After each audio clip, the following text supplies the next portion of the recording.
أعوذ بالله من الشيطان الرجيم. بسم الله الرحمن الرحيم. السلام علیکم ورحمۃ اللہ وبرکاتہ۔ سورۃ الحج آیت نمبر 38 سے 40۔ ان الحمد للہ والصلاة والسلام علی رسول اللہ اما بعد۔ اعوذ باللہ السمیع العلیم من الشیطان الرجیم من ہمزہ ونفخہ ونفثہ۔ ان اللہ یدافع عن الذین آمنوا ان اللہ لا يحب كل خوان کفور۔ اذن للذین یقاتلون بأنہم ظلموا وإن اللہ علی نصرہم لقدیر۔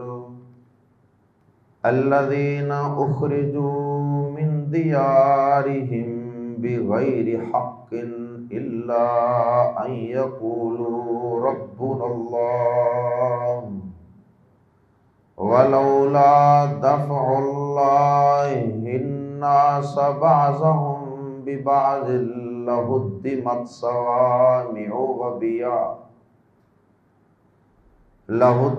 صوامع وبيع وصلوات ومساجد يذكر فيها اسم الله كثيرا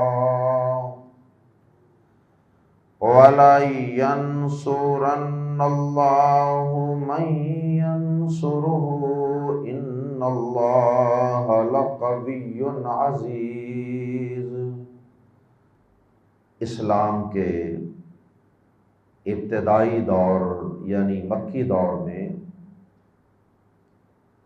کفار کی طرف سے ہر اسلام قبول کرنے والے شخص پر ظلم و ستم کے پہاڑ توڑے جاتے، اور پھر اس کا کوئی جرم یا کوئی جائیداد کا، کوئی دنیا کے مال کا تنازع اور جھگڑا بھی نہیں ہوتا تھا۔ سبب صرف اور صرف یہ تھا کہ تم صرف ایک اللہ کی عبادت کرنے والے کیوں ہو، توحید کا پرچم بلند کرنے والے کیوں ہو۔ اس عقیدہ توحید کی وجہ سے انہوں نے مسلمانوں کے اوپر ظلم و ستم کے پہاڑ توڑنے شروع کر دیے۔ اور پھر پیارے نبی صلی اللہ علیہ وسلم کے صحابہ بیان کرتے ہیں کہ اسلام کے ابتدائی دور میں رسول اللہ صلی اللہ علیہ وسلم سمیت 7 لوگ تھے جو اسلام قبول کرنے والے تھے۔ ان میں سے ایک تو اللہ کے رسول صلی اللہ علیہ وسلم خود سب سے بڑے اسلام کے داعی اور علم بردار تھے۔ اللہ پاک نے ان کو حکم دیا تھا اقرا، اللہ پاک نے ان کو حکم دیا تھا قم، کھڑے ہو جائیے، وَأَنذِرْ، اور لوگوں کو ڈرائیے، وَرَبَّكَ فَكَبِّرْ، اور اپنے رب کی بڑائی بیان کیجیے۔ نبی پاک صلی اللہ علیہ وسلم خود، ابو بکر صدیق رضی اللہ تعالی عنہ، اور ان کے علاوہ عمار رضی اللہ تعالی عنہ، ان کی والدہ محترمہ، اسی طرح سے مقداد رضی اللہ تعالی عنہ، اور دیگر کچھ صحابہ تھے۔ تو 7 لوگ تھے جو اسلام کے ابتدائی دور میں مسلمان تھے، اور وہ ابتدائی دور تو مشکل ترین دور تھا۔ اللہ کے رسول صلی اللہ علیہ وسلم کی تو اللہ پاک نے حفاظت فرمائی آپ کے چچا ابو طالب کے ذریعے سے، اور ابو بکر صدیق رضی اللہ تعالی عنہ کی اللہ پاک نے حفاظت فرمائی ان کے مضبوط خاندان کی پشت پناہی کی وجہ سے۔ باقی رہ گئے 7 میں سے 5، تو ان 5 پر جن میں بلال رضی اللہ تعالی عنہ بھی تھے، ان 5 کے اوپر تو کافروں نے ظلم و ستم کے وہ حربے استعمال کیے کہ جس سے انسانیت بھی شرما جاتی، لوہے کے لباس پہنا کے دھوپ میں لٹا دیتے۔ اور پھر جو باقی 5 بچے، ان 5 میں سے 4 نے تو، یہ جو حدیث کے راوی ہیں نا وہ بیان کر رہے ہیں یہ ساری تفصیل، وہ فرماتے ہیں کہ 4 کو تو جو کافروں نے کہا کہ تم یہ اپنی زبان سے ادا کرو اسلام کے متعلق اور نبی پاک صلی اللہ علیہ وسلم کے متعلق اپنی مرضی کا جو بیان وہ لینا چاہتے تھے، 4 نے تو چاروں نہ چار مجبوراً دل سے نہ چاہتے ہوئے بھی وہ بیان دے دیا۔ اور یہ قرآن مجید کی آیت کی روشنی میں ایسا کرنا جائز بھی ہے کہ اگر کوئی کافر بہت زیادہ ظلم کرتا ہے اور آدمی کا دل ایمان پر ہی مطمئن ہے، جمع ہوا ہے، لیکن کافروں کو دکھانے کے لیے اگر آدمی زبان سے اوپر سے ان کی مرضی کا کوئی بول دے تو اس کی اللہ پاک نے اجازت دی ہے۔ لیکن اگر کوئی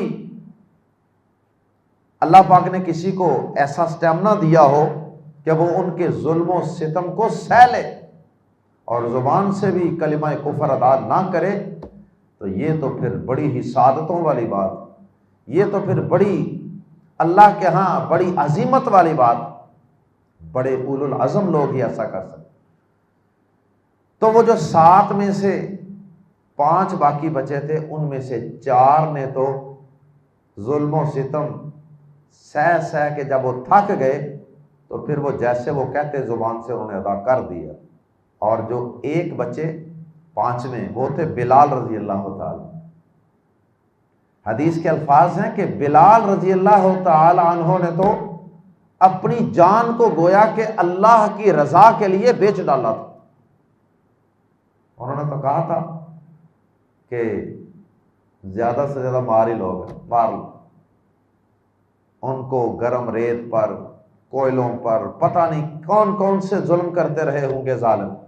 اور پھر اوباشوں کے ہاتھ میں رسی ان کو باندھ کے پکڑا دیتے کہ ان کو لے کر گھسیٹتے رہو گلیوں بازاروں میں۔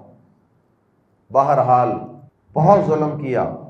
بلال رضی اللہ تعالی عنہ آخر وقت تک ان کی خواہش اور ان کی ڈیمانڈ کے مطابق الفاظ ادا کرنے کے لیے تیار نہیں ہوئے، بلکہ وہ آگے سے ایک ہی بات کرتے رہے، احد احد احد، ایک ہی اللہ، میں نے کسی اور کو نہیں ماننا، تمہارے کسی معبود کو میں نے نہیں ماننا، اور میں نے اس کلمہ توحید سے نہیں ہٹنا۔ بڑا مشکل دور تھا، اس دور میں مسلمانوں پہ بڑے ظلم و ستم ہو گئے، اور اللہ پاک کی اس میں مصلحتیں تھیں، حکمتیں تھیں۔ وہ چاہتا تو پہلے دن سے ہی مسلمانوں کو غلبہ، عروج، قوت، طاقت عطا کر سکتا، لیکن اس نے آہستہ آہستہ ان کو ان مراحل سے گزار کر ایک پوری امت کو اور ایک پورے لشکر کو تیار کیا۔ یہ ان کی آزمائش بھی تھی اور ان کے ایمان کا امتحان بھی تھا، اور یہ ان کی ٹریننگ اور تربیت کا حصہ تھا۔ اور ان کو ساتھ یہ بھی کہا کہ تم نے ابھی مسلح جد و جہد ان کافروں کے مقابلے میں نہیں کر، یعنی اسلحہ نہیں اٹھانے کی اجازت۔ کفو ایدیکم، یہ الفاظ اللہ پاک نے نازل کیے تھے، تم اپنے ہاتھوں کو روکے رکھو، البتہ نماز پڑھتے رہو، زکوٰۃ دیتے رہو، لیکن ہاتھ نہیں اٹھانا، اسلحہ نہیں اٹھانا، مسلح جد و جہد ابھی نہیں کرنی۔ تو کئی مسلمان، پھر آہستہ آہستہ اور مسلمان بڑھتے گئے، تعداد سینکڑوں میں ہو گئی، اور پھر کئی مسلمان جو وہاں کے ظلم و ستم برداشت نہ کر سکے، ان کو نبی پاک صلی اللہ علیہ وسلم نے کہا کہ آپ حبشہ ہجرت کر جاؤ۔ حبشہ میں بھی ہجرت کر گئے، مرد اور عورت، حتیٰ کہ ایک دفعہ نبی صلی اللہ علیہ وسلم نے ابو بکر صدیق رضی اللہ تعالیٰ عنہ کو بھی اجازت دے دی کہ ابو بکر آپ بھی چلے جائیں حبشہ۔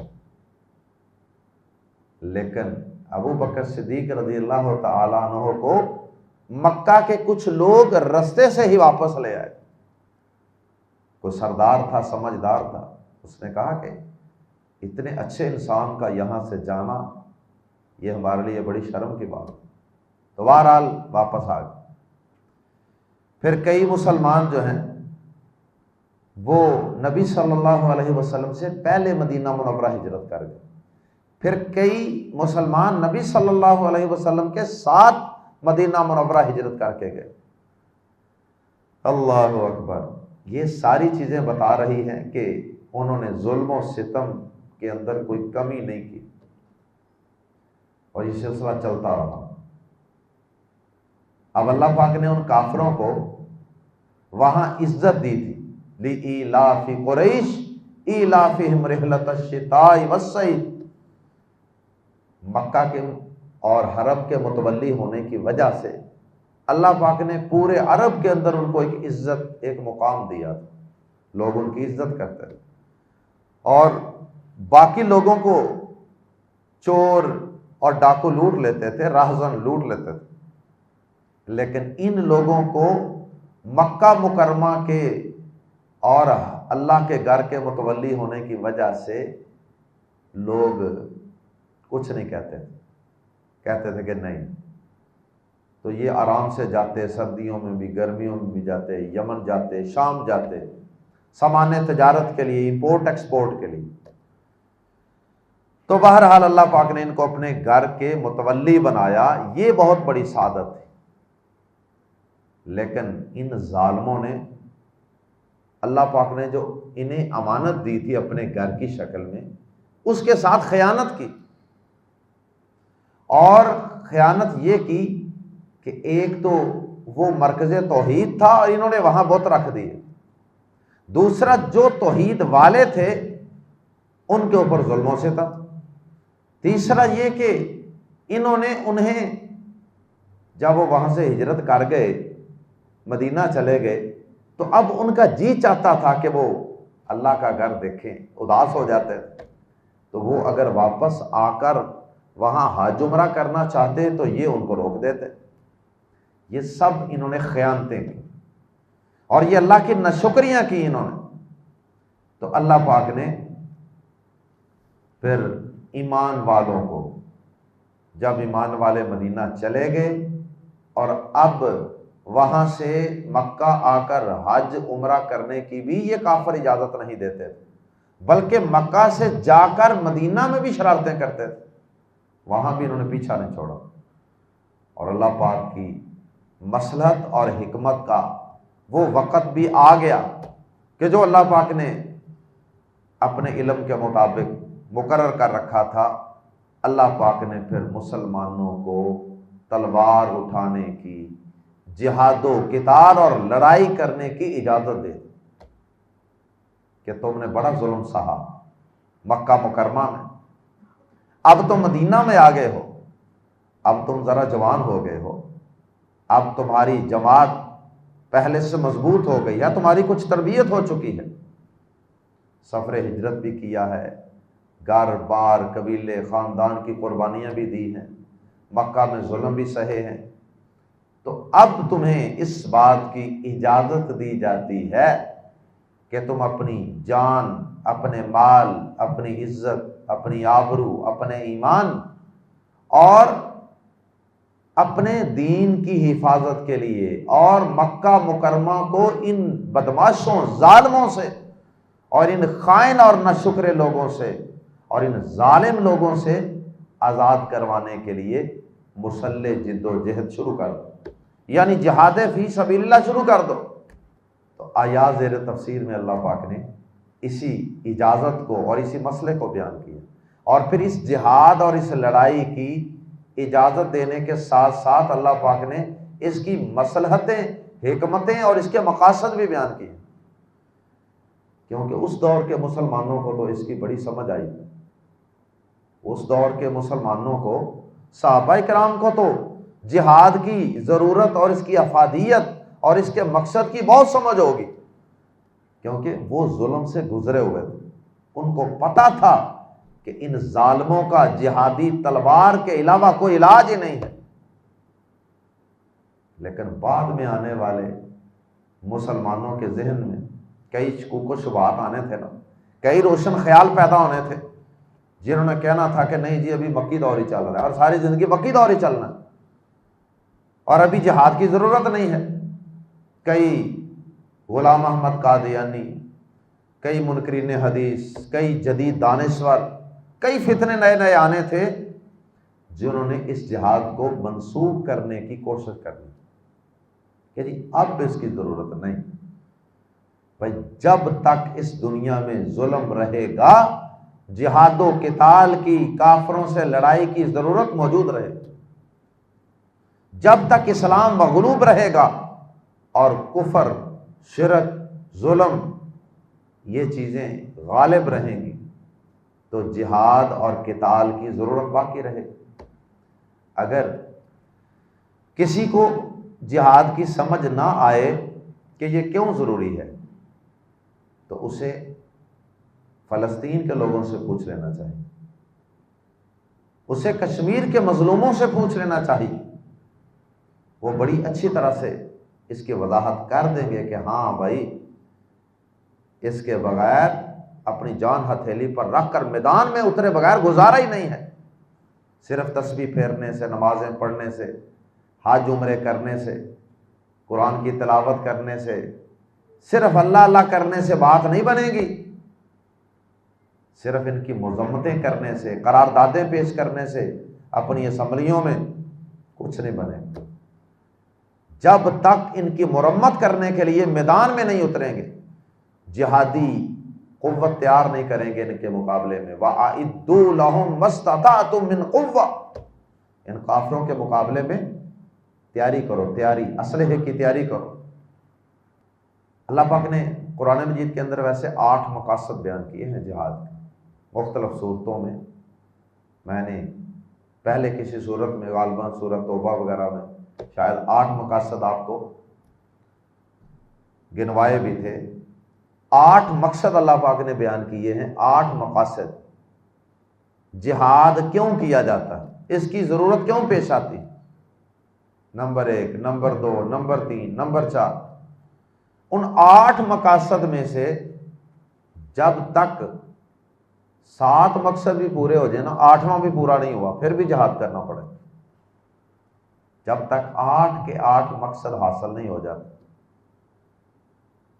مسلمانوں کے مقبوضہ علاقے، میں مثالیں دے دیتا ہوں 2-3، مسلمانوں کے مقبوضہ علاقے آزاد کروانے، جہاں کافروں نے غاصبانہ قبضہ کیا ہوا، ان علاقوں اور ان زمینوں کو جب تک ان سے آزاد نہیں کروا لیا جاتا، جہاد فرض ہے۔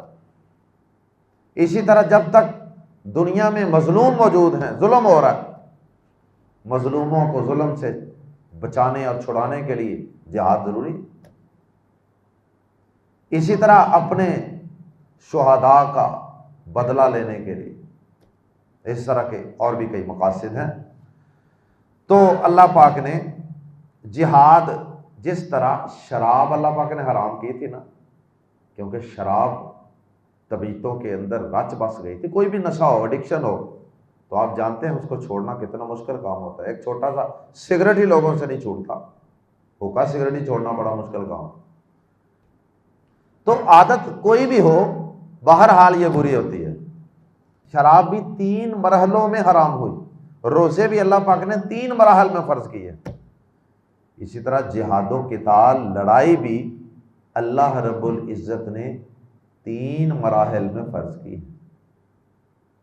سب سے پہلی آیت جہاد کی یہ ہے جو آج ہم پڑھ رہے ہیں، آیت نمبر 39، 40 یہ والی جو آیات ہیں آج ہم پڑھ رہے ہیں، یہ جہاد کا پہلا حکم تھا جو آسمان سے اترا، اور اس حکم کے بعد اللہ پاک نے وہ جو ظالم تھے نا، مسلمانوں پر ظلم کرتے تھے، ان کو ہٹانے کے لیے، ان کو دفع کرنے کے لیے، ان کو دور کرنے کے لیے مسلمانوں کو ہی جہادی جذبہ دے کر، اسپرٹ دے کر کھڑا کر دیا میدان، کہ تم نے کھڑا ہونا ہے، میں نے تمہاری مدد کرنی۔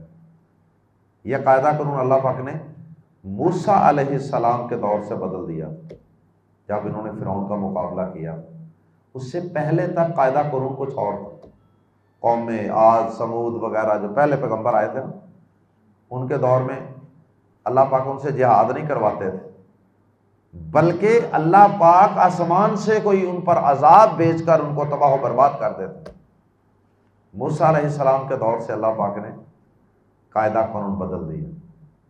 جہاد تم نے خود میدان میں کھڑے ہونا ہے، یہ نہیں کہ تم گھر میں سوئے رہو، مسجد میں بیٹھ کے تسبیح پھیرتے رہو، مصلی پہ بیٹھ کے نفل پڑھتے رہو اور کہو جی اللہ پاک ان کے ٹینکوں میں کیڑے ڈال دے۔ نہیں، اب قاعدہ یہ ہے کہ نہیں، اب تمہیں بھی نکلنا ہوگا میدان میں، تمہارا بھی امتحان ہوگا صاحب۔ وَيَتَّخِذَ مِنْكُمُ الشُّهَدَاءَ، اور پھر اللہ پاک تم میں سے بعض لوگوں کو شہادت جیسے عظیم رتبے اور مرتبے پر فائز کرے۔ کئی فوائد ہیں اس کے۔ تو اب قاعدہ قانون یہ ہے کہ مسلمانوں کو نکلنا ہوگا، اور اللہ تعالیٰ پیچھے سے مدد کریں گے۔ اللہ کی مدد ساتھ ہے، فرشتوں کی شکل میں بھی، غیبی مدد، کبھی اللہ تعالیٰ ہوا بھیج دیتا ہے، جیسے غزوہ خندق میں اللہ پاک نے آندھی بھیج دی، غزوہ احد میں اللہ پاک نے فرشتے بھیج دی۔ فَمَا يَعْلَمُ جُنُودَ رَبِّكَ إِلَّا هُوَ، اللہ کے لشکروں کو اللہ کے علاوہ اور کوئی نہیں جانتا۔ بڑے طریقوں سے وہ مدد کرتا ہے، لیکن مدد وہ اسی کی کرتا ہے جو خود اللہ کے دین کی مدد کے لیے نکلتا ہے۔ ان تنصروا اللہ ینصرکم ویثبت اقدامکم، اے ایمان والو، اگر تم اللہ کے دین کی مدد کرو گے تو اللہ تمہاری مدد کرے گا اور تمہارے قدموں کو اللہ جما دے گا۔ ہمت مرداں مدد خدا۔ یہی وجہ نا کہ پیارے نبی صلی اللہ علیہ وسلم اور صحابہ کرام مسجد نبوی کو چھوڑ کر جہاد کے لیے نکلتے رہے، حالانکہ مسجد نبوی کتنی مقدس جگہ ہے، ایک نماز پڑھو تو 1000 نماز کے برابر اجر و ثواب ہے۔ پیارے نبی صلی اللہ علیہ وسلم 27 کے لگ بھگ غزوات میں بنفس نفیس خود مسجد نبوی سے، مدینہ سے نکل کر شریک ہو گئے۔ پھر 20 ایسے غزوات تھے، ایسی لڑائیاں تھیں کہ جس کے اندر صحابہ کرام کو آپ نے تیار کر کے اور ان کے لشکر بنا کر روانہ کیا کہ یہ تمہارا امیر ہے اور یہ تمہیں لیڈ کرے گا، گائیڈ کرے گا۔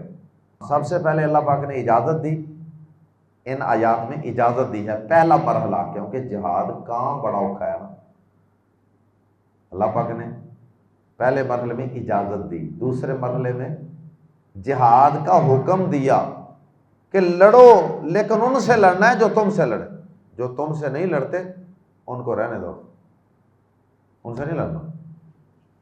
پھر بعد میں آخر میں تیسرے مرحلے میں اللہ پاک نے اس جہاد کو فرض کر دیا، کتب علیکم القتال وہو کرہ لکم، تم پر لڑنا فرض ہے، حالانکہ یہ تمہیں بہت ناگوار ہے۔ کیوں والا ناگوار ہے؟ سب سے قیمتی چیز انسان کی جان، جان انسان کو بڑی پیاری ہو تو جان پیش کرنی پڑتی ہے، ہتھیلی پر رکھ کر میدان میں اترنا پڑتا۔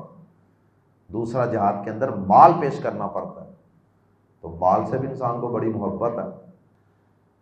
اللہ اکبر۔ یہی وجہ ہے کہ جہاد اور قتال کی مخالفت صرف کافر ہی نہیں کرتے، مسلمان بھی کرتے۔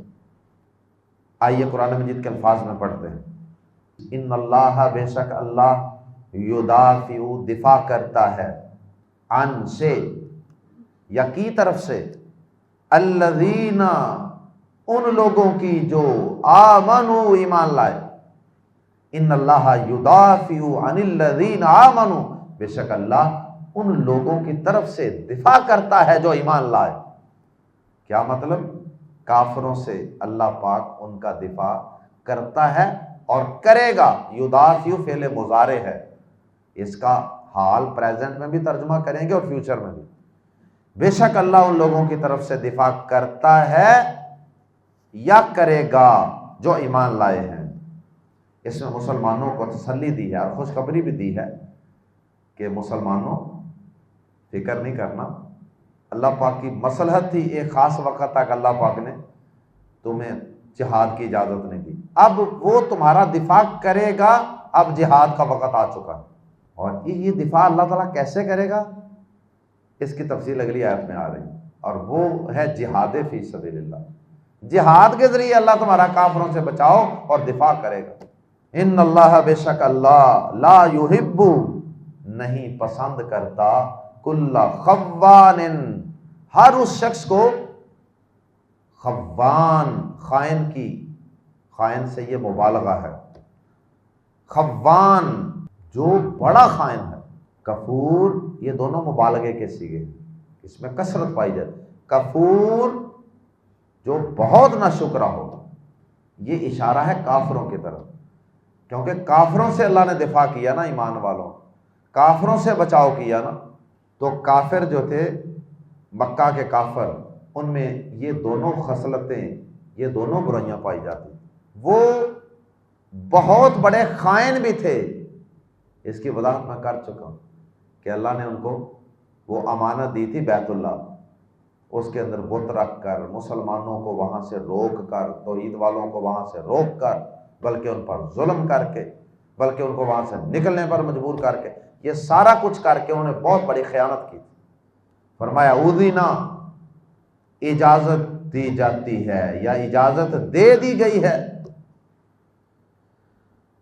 للذین، ان لوگوں کو، لام زیر لکھ کے لیے، الذین، جن سے، یقاتلون، لڑائی کی جاتی ہے، فعل مضارع مجہول ہے، جن سے لڑائی کی جاتی ہے، جن سے لوگ لڑتے ہیں ان کو اجازت دی جاتی ہے.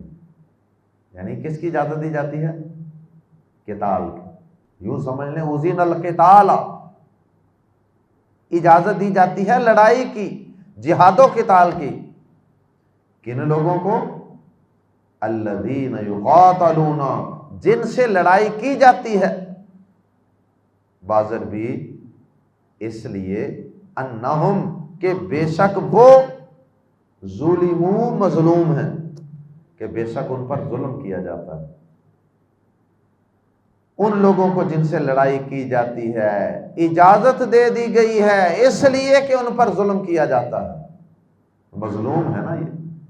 اور بِأَنَّهُمْ ظُلِمُوا کی کچھ تصویر میں آپ کے سامنے پیش کر چکا ہوں کہ کیسے کیسے مسلمانوں پر اس دور میں ظلم ہو رہے تھے.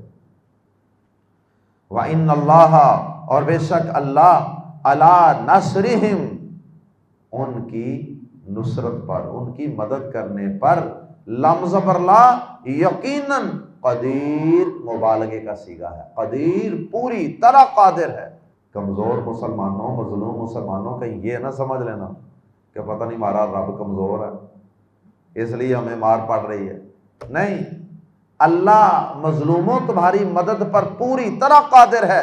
وہ چاہے تو ایک لمحے میں تمہارے دشمنوں کو تباہ و برباد کر دے، لیکن اس کا قاعدہ قانون اب بدل چکا ہے. اب وہ یہ چاہتا ہے کہ تم خود جہاد کی، قتال کی، اسلحے کی تیاری کرو کافروں کے مقابلے کے لیے. عیاشیوں میں پیسہ ضائع نہ کرو، بلکہ جہاد کے لیے تیاری کرو. اور اللہ پاک نے قرآن مجید کے اندر سورہ توبہ کے اندر آیت نمبر 14-15 کے اندر اس کی طرف اشارہ بھی کیا ہے. مسلمانوں کے ہاتھوں سے سزا دلوانے کے فوائد بیان کیے. فرمایا قاتلوہم یعذبہم اللہ بایدیکم، ان سے لڑو، اللہ انہیں تمہارے ہاتھوں سے عذاب دینا چاہتا ہے. اللہ انہیں تمہارے ہاتھوں سے عذاب دے گا. اور دوسرا مقصد کیا ہے؟ وَيُخْزِهِمْ، اور اللہ انہیں تمہارے ہاتھوں سے ذلیل و رسوا کروانا چاہتا ہے. وَيَنْصُرْكُمْ عَلَيْهِمْ، اور اللہ ان کے خلاف تمہاری مدد کرے گا، وَيَشْفِ صُدُورَ قَوْمٍ مُؤْمِنِينَ، اور اللہ مومن لوگوں کے سینوں کو شفا دے گا۔ جب وہ اپنے ہاتھوں سے ان ظالموں کو ماریں گے نا تو ان کے سینے کے اندر جو ایک تکلیف ہے نا، فلسطینیوں سے پوچھو آج کہ ان کا کتنا جی چاہتا ہوگا کہ ہم خود پکڑ کر ان ظالموں کو ماریں۔ اگر اللہ تعالیٰ ان کے اوپر کوئی آفت نازل کر دے اس میں اور اپنے ہاتھوں سے ان کو چن چن کر مارنے میں بڑا فرق۔ اس سے ایمان والوں کے سینوں کو اللہ کہتے ہیں کہ میں شفا دے دوں۔ وَيُذْهِبْ غَيْظَ قُلُوبِهِمْ، اور اس جہاد کے ذریعے اللہ ان کے دلوں کا، ایمان والوں کے دلوں کا غصہ دور کر دے۔ دل میں غصہ ہوتا ہے نا ان ظالموں کے خلاف، اللہ اس کو دور کر دے گا۔ الذین اخرجوا، کن مظلوموں کو اجازت دی جاتی ہے؟ الذین، وہ جنہیں اخرجوا، نکالا گیا، من دیارہم، ان کے گھروں سے۔ دو ظلم ان کافروں نے بڑے کیے جن کا یہاں اللہ نے ذکر کیا۔ ایک تو مکہ ان کی اپنی رہائش تھی، ان کا اپنا وطن تھا، وہیں پلے جوان ہوئے، تو ان کا بھی ویسے ہی حق تھا جیسے ان کا کافروں کا حق تھا، لیکن انہیں نکال دیا گیا۔ الذین اخرجوا من دیارہم بغیر حق، وہ جنہیں ان کے گھروں سے کسی حق کے بغیر نکالا گیا، یعنی ناحق نکالا گیا، کوئی جرم نہیں، کوئی قصور نہیں، الا، صرف ان کہ، الا ان یقولوا، مگر یہ کہ انہوں نے کہا یا وہ کہتے ہیں ربنا اللہ، ہمارا رب اللہ ہے۔ صرف اس وجہ سے کہ وہ کہتے ہیں کہ ہمارا رب اللہ ہے، اللہ از آور لارڈ، اللہ ہمارا پروردگار ہے، رب ہے، یہ بھلا کوئی جرم ہے؟ لیکن ان کافروں کے بقول یہ جرم تھا، ورنہ یہ جرم تو نہیں تھا، یہ تو سعادت تھی، یہ تو عین عدل تھا۔ اللہ اکبر۔ ولولا، اور آگے اللہ پاک نے اس جہاد کی حکمت و مصلحت بیان کی کہ اگر میں یہ جہاد نہ فرض کرتا، میں اس کی اجازت نہ دیتا، صرف یہی کہتا کہ نہیں کافر جو مرضی کرتے رہے تو ہم نے آگے سے بس تسبیح پھیرنی ہے، اللہ اللہ کرنا ہے، بس تبلیغ ہی کرنی ہے، کوئی دائیں طرف مارے دائیں رخسار پہ تو بایاں بھی آگے کر دینا، اگر یہ حکم ہوتا تو پھر اس کا نقصان کیا ہوتا؟ فرمایا پوری زمین کے اوپر فتنہ اور فساد پھیل جاتا۔ جو ظالم، جو جابر، جو راہزن، جو ڈاکو، جو بدماش، جو ظالم ہیں وہ دندناتے پھرتے اور مظلوم بیچارے منہ چھپاتے پھرتے۔ جب کسی بدماش کا جی چاہتا وہ اٹھ کے جو مرضی کرتا۔ آپ چھوٹے لیول پہ بات کو سمجھ لیں کہ یہ جو ہر گلی میں، چوک میں، چوراہے میں جس کے مرضی کان پر، کن پٹی پر پسٹل رکھتے ہیں اور کہتے ہیں دے دو جو کچھ ہے، یہ جنہوں نے معاشرے کا امن تباہ کیا ہوگا، یہ جو چھوٹے چھوٹے 5-5 7-7 10-10 سال کے بچوں بچیوں کو اغوا کر کے لے جاتے ہیں، پھر تاوان اور پھر جناب پیسہ مانگتے ہیں، اور پھر کئی ان سے زیادتی کر کے ان کو قتل کر کے پھینک دیتے ہیں، اور پھر چاہے ان کو کتے کھا جائیں، ان کو درندے کھا جائیں، تو کیا خیال ہے ان کے لیے کوئی قانون سخت ہونا چاہیے کہ ایسے بدماشوں، ایسے ظالموں کو جو شکل سے تو انسان ہے لیکن کردار سے وہ درندے اور جانور ہیں، جانوروں سے بھی بدتر، کیا ایسے لوگوں کی کوئی سزا نہیں ہونی چاہیے، کوئی قانون نہیں ہونا چاہیے؟ اگر ان کے لیے کوئی پولیس ہونی چاہیے، کوئی فوج ہونی چاہیے، کوئی ادارے ہونے چاہیے، ان کے لیے عدالتیں ہونی چاہیے، ان کے لیے سزائیں ہونی چاہیے، ان کو پھانسیاں ہونی چاہیے، تو پھر جہاد کیوں نہیں ہونا چاہیے؟ نہیں روکیں گے تو وہ تو اور جوان ہو جائیں گے، اور جوان، اور ظلم۔ فرمایا ولولا دفع اللہ، اللہ نے مثال سے بات سمجھائی ہے، ولولا، اور اگر نہ، دفع اللہ، اللہ کا ہٹانا ہوتا، اور ولولا دفع اللہ، کہتے ہیں نا دفع ہو جا، دور ہو جا، ہٹا دینا کسی کو، ولولا دفع اللہ، اور اگر نہ ہوتا اللہ کا ہٹانا اس جہاد کے ذریعے، جہاد کی اجازت، جہاد کو کنسپٹ دینے کے ذریعے اگر اللہ کا ہٹانا نہ ہوتا، الناس لوگوں کو، بعضهم ان کے بعض کو، بھی ساتھ بعضن بعض کے، یعنی اگر اللہ پاک کا یہ ہٹانے کا، ظلم سے ہٹانے کا، ظلم سے روکنے کا، بعض کو بعض سے روکنے کا، ہٹانے کا سلسلہ نہ ہوتا، ظالموں کو مظلوموں سے دور کرنے کا، جہاد کے ذریعے ہٹانے کا یہ قانون نہ ہوتا، تو کیا ہوتا؟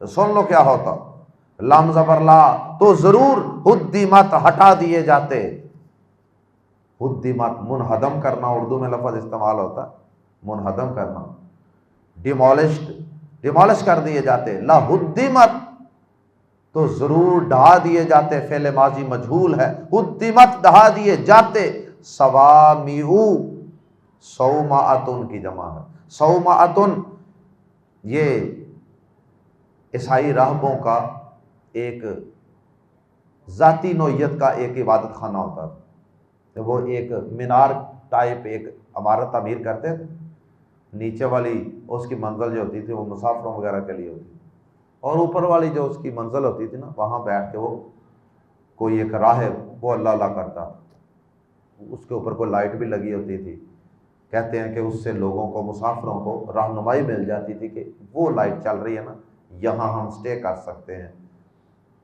اور اس کے اوپر والی منزل پر یہ عیسائی راہب اللہ اللہ کرتے تھے، دنیا سے الگ تھلگ ہو، تو اس کو کہتے ہیں صومعہ، اور اس کی جمع ہے صوامع۔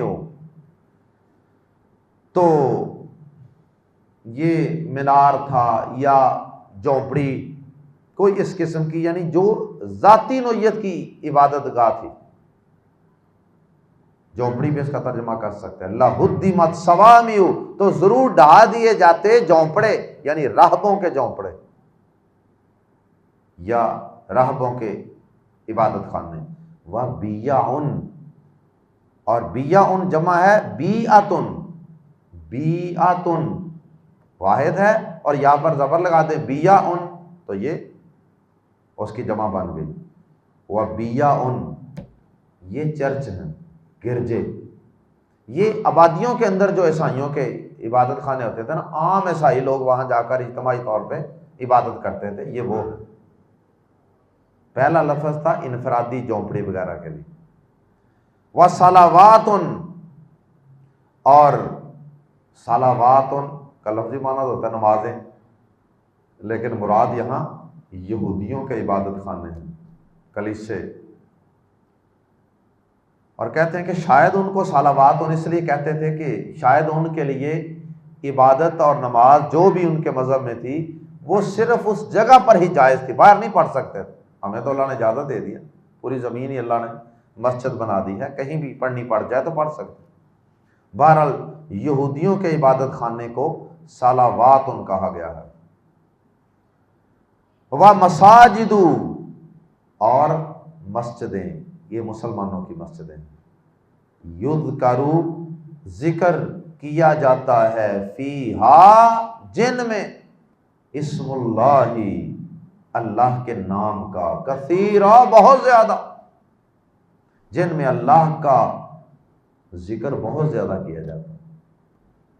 اگر اللہ پاک فرماتے ہیں کہ اگر اللہ تعالیٰ جہاد کے ذریعے ظالموں کو مظلوموں سے پیچھے ہٹانے کا سلسلہ نہ رکھتے، مظلوموں کو جہاد پہ اللہ کھڑا ہونے کی اجازت نہ دیتے، موٹیویٹ نہ کرتے، جہاد فرض نہ کرتے، تو ظالموں نے اس قدر چڑھ جانا تھا، اس قدر دلیر ہو جانا تھا، اس قدر ظالم ہو جانا تھا کہ انہوں نے کسی مذہب کے بھی عبادت خانے کو نہیں چھوڑنا تھا، مٹا دینا تھا، منہدم کر دینا تھا، گرا دینا تھا۔ ظلم اتنا بڑھ جانا تھا کہ ایک بندہ اکیلا جھونپڑی میں بیٹھ کے اللہ اللہ کر رہا ہے، کسی کو کوئی نقصان نہیں دے رہا، تو ان ظالموں نے اس کو بھی گرا دینا، آج بھی گرا رہے ہیں۔ فلسطین کی صورتحال دیکھ لیں، وہاں کوئی ہسپتال بچا ہو، وہاں کوئی مسجد بچی ہو، وہاں کوئی مدرسہ بچا ہو، وہاں کوئی سکول کالج بچا ہو، وہاں کوئی میڈیسن کا سٹور بچا ہو، کوئی چیز نہیں بچی۔ حتیٰ کہ جو پناہ گزینوں کے کیمپ ہیں نا، جو جنگ والے علاقوں سے بیچارے ہجرت کر کے دور دراز کھلی جگہوں میں جا کے کیمپ لگا کے 2 وقت کی روٹی کو ترس رہے ہیں کہ کوئی یہاں آئے اور ہمیں پانی اور روٹی دے جائے، ان کے اوپر بھی بمباری، کوئی چیز بچی؟ معصوم بچے بچے ہوں، عورتیں بچی ہوں، کچھ بھی نہیں بچا۔ تو اللہ پاک فرماتے ہیں کہ اگر میں بعض لوگوں کو بعض کے ذریعے سے نہ ہٹاتا تو ضرور ڈھا دیے جاتے راہبوں کے جھونپڑے اور عیسائیوں کے گرجے، یہودیوں کے عبادت خانے اور مسلمانوں کی مسجدیں جن میں اللہ کا ذکر بہت زیادہ کیا جاتا۔ ان سے زیادہ امن کی جگہ اور کون سی ہو سکتی؟ تو ان کو بھی ان ظالموں نے نہیں بخشنا تھا۔ والا ینصرن، شروع میں لام زبر لا اور آخر میں نون ثقیلہ، نون شاد والا، والا ینصرن، اور یقیناً ضرور مدد کرے گا اللہ، اللہ من ینصرہ، جو اس کی مدد کرے۔ اس کی مدد سے مراد اللہ کے دین کی مدد، کیونکہ اللہ پاک نے قرآن مجید میں خود بتایا یا ایھا الناس انتم الفقراء الی اللہ جمیعا، اے لوگو تم سب کے سب اللہ کے در کے سوالی اور فقیر ہو۔ یا ایھا الناس انتم الفقراء الی اللہ واللہ هو الغنی الحمید، اللہ تو بے پرواہ، اللہ کو تو کوئی ضرورت نہیں، تم فقیر ہو۔ تو اس لیے اللہ کی مدد سے مراد یہاں اللہ کی مدد نہیں ہے، اللہ کے دین کی مدد ہے۔ اللہ کے کہنے پر اللہ کے دین کی مدد، اللہ کے کہنے پر مظلوموں کی مدد۔ ان اللہ، بے شک اللہ، لم زبر لا، یقیناً، قوی، بہت قوت والا ہے، عزیز، سب پر غالب ہے۔ یہ مبالغے کے صیغے ہیں، عزیز سب پر غالب ہے۔ اور اللہ پاک جب چاہے گا، جب مسلمان اللہ کے کہنے پر جہاد کے میدان میں کھڑے ہوں گے، جہاد کے میدان کو آباد کریں گے، تو اللہ تعالیٰ بھی ان کی مدد کرے گا، اور پھر اللہ پاک ان کی مدد کرنے پر پوری طرح قادر ہے، وہ سب پر غالب ہے۔ بڑے سے بڑے بدماش کیا، بڑے سے بڑے ظالم اور جابر کیا، اللہ تعالیٰ سب پر مسلمانوں کو غلبہ عطا کرنے پر قادر ہے، اور وہ کرے گا، اور اللہ پاک نے کر کے دکھایا۔ اللہ پاک نے انہی مظلوموں کو جو مکہ سے اٹھے تھے مدینہ پہنچایا، پھر چند ہی سالوں کے بعد مکہ فتح کر کے مسلمان 8 ہجری کو واپس نہیں پہنچے، اور وہ سارے بڑے بڑے ظالم اور جابر وہ سارے لائن میں کھڑے تھے، مجرم بن گئے، اور تھوڑی ہی دیر بعد پورے عرب میں، پورے جزیرۃ العرب میں اسلام کے جھنڈے انہی مسلمانوں کے ذریعے اللہ تعالیٰ نے گاڑ دی۔ تو سچ ہے کہ ان اللہ لقوی عزیز، بے شک اللہ یقیناً بہت قوت والا، سب پر غالب ہے۔ بس اس کے کہنے پر عمل تو کرو، اس کے کہنے کے مطابق جہاد کے میدان میں قدم اٹھا کے بڑھا کے تو دیکھو، اللہ تمہاری مدد نہ کرے تو کہ جزاکم اللہ خیرا۔ سبحانک اللہم وبحمدک، اشہد ان لا الہ الا انت، استغفرک واتوب الیک۔